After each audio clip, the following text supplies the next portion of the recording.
Hi there, welcome to Pitch Perfect Vocal Studio. I'm Meera Belle, I'm a performer, I'm an entertainer, and I've been a teacher for a long time.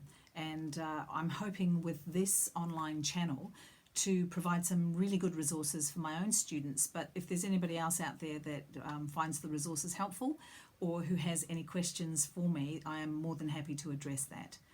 I am a vocal pedagogist, which means that I am a teacher of function in singing, and that means that I like my students to learn what their vocal apparatus does, how it does what it does, and to work with what I call natural responses in the body.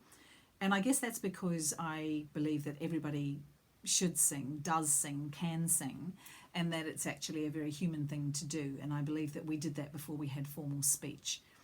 So I think that singing is part of the human DNA, and I think everybody deserves to sing well, to sing to the best of their ability. So my students come to me knowing that I'm a bit of a vocal mechanic, and a lot of what they learn to do is learn to identify the sensations within themselves and learn to replicate those sensations when they understand that those sensations are producing the best sound. So I'm going to dive right in and talk about that first and foremost. When I say that singers can't hear what they sound like, I mean that quite literally. When a singer sings, their mouth is in front of their ears. Their ears sit behind their mouth. So they don't hear what the singing teacher hears. They hear an approximation of what they sound like, but they don't get a clean, clear, flat response. I get that, which is what makes me the teacher. So how do singers know that they're singing really well? I guess back in the day, singers learned the basics. They learned to sing vowel sounds because we sing in the vowel.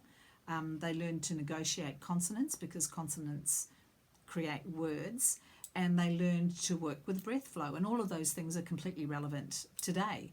I think we've probably got more scientific resources to show how that happens, and I would encourage you to go on YouTube and look at other channels and other casters and have a look at how breath function works, how laryngeal function works, how vocal cords work. All of those things are available for you to look at, and you should be looking at them because this is what happens inside your body. But insofar as external things happen, I know that when I get a new student, they quite often tell me that they don't think they can sing very well. And the first thing that I say to them is, how do you know? What they are basing their opinion and their judgment on is what they hear. But they don't hear what I hear. So that's kind of a really basic lesson. When you go to a singing lesson, you are asking the teacher to be your ears. And it's really important that you trust what a teacher tells you about what they hear. There's a really, really simple trick that I want to tell you that helps you get a much better idea of what you actually sound like. And I do this with my students all the time. So you can be your own PA system. So that's a public address system. That's short for a microphone and a speaker. Singers who are performing live these days use a microphone, and they will have either in-ear fold-back speakers, which means that they can hear exactly what's going into the microphone, or they'll have a speaker directly in front of them on stage, which also does the same thing. The very good reason for that is that what they're singing into the microphone is then played back to the speaker towards them so they can hear it properly. Okay? In old-fashioned footage of singers, you will notice that sometimes a singer will do that, or might do this. This is one of the oldest tricks in the book, and it's a fantastic way for you to hear what other people hear when you speak or sing. So it's really, really simple. pop your hands with your fingers together and your thumbs together and make little cups. And then find the top fold of your ear, so not outside your ear, but in your ear, and pop the other one inside that fold, and then bring your hands down.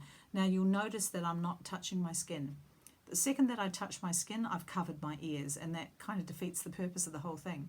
So what I'm going to do, I don't know if you can see, this finger is in line with my lower cheekbone, and my thumb is in line with my jaw.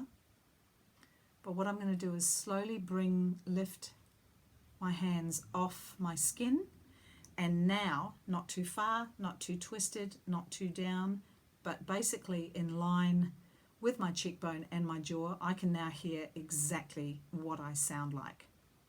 That is tremendously important on so many levels. When I can hear what I sound like, it means that vibration is being conducted from my vocal apparatus and jawbone to my inner ear.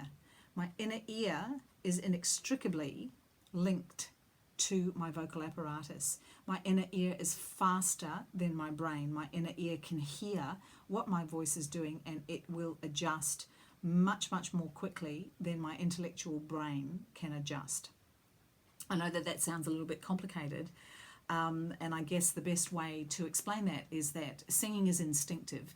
Singing occurs with a series of neurological signals, and those neurological signals work faster than our everyday operating intellectual system. So, I can click my fingers and continue talking and continue on my way of thought because I have a neurological signal that's telling me to do this, and I can do those things, together. So singing is a series of signals the body gives to the various parts of your singing apparatus to work. When we take a certain kind of breath, we know that we're going to whisper. When we take a certain kind of breath, we know that we're going to speak. If we take a certain kind of breath, we know that we're going to shout. Singing is about controlled responses.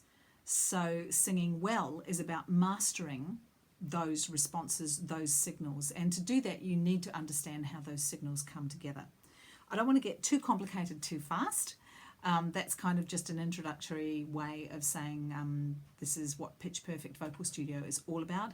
It's about healthy singing for all ages, and I hope that you'll stick with me, and I'm going to be putting up videos one by one as we start looking at those sorts of things. In the meantime, make your little cups, make yourselves a little PA, and I think that you'll be really interested to hear just exactly what you sound like.